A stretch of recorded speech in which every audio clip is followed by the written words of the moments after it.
it comes up a lot, especially for people that are considering a fiancé visa or a green card. So this situation, what it would look like is if you are a U.S. citizen, or if you're abroad and you're married to a U.S. citizen,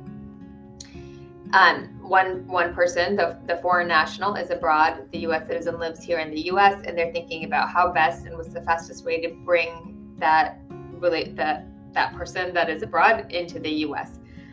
So number one, you can only qualify for a fiancé visa if you are not married. So if you're not married, if you're already married, your spouse is living abroad and you're a U.S. citizen, you do not qualify for a fiancé visa. So don't consider it. Some people talk about legal marriages and religious marriages and all of that. If your marriage is legal where you got married, in the country that you got married in, if it's considered legal in any way, even if it's just a religious marriage and you didn't register it, if that is not a requirement in that country, it is still a legal marriage. So check out what the requirements are. If you're already married, you are not eligible for a fiancé visa.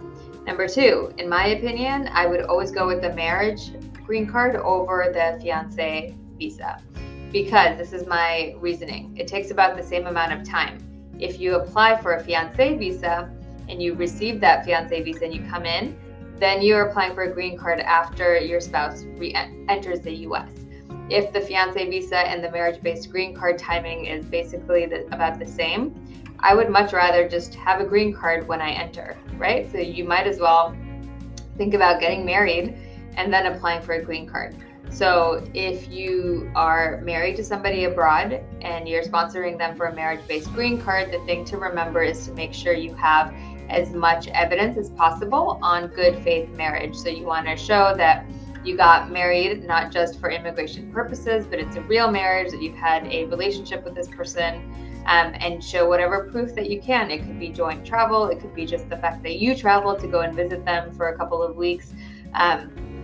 It could be, text messages and photographs and social media posts about being in a relationship, gifts that you bought each other if you actually got married and had a ceremony, proof of that ceremony, receipts for vendors, receipts for jewelry and things like that. These are all things that could be helpful in a marriage-based green card application. So I hope that is helpful to you. I would much rather do a marriage green card. In terms of timing, if it were me doing it, if I had to be with someone who was abroad, I would much rather do a marriage green card as opposed to a fiancé visa, because right now the timing that I'm seeing is about the same for either of them. So I would much rather enter with that marriage-based green card. Okay? Call us if we can help you with either a fiancé visa or a marriage-based green card, and you can reach us at 703-348-1663. Again, 703-348-1663.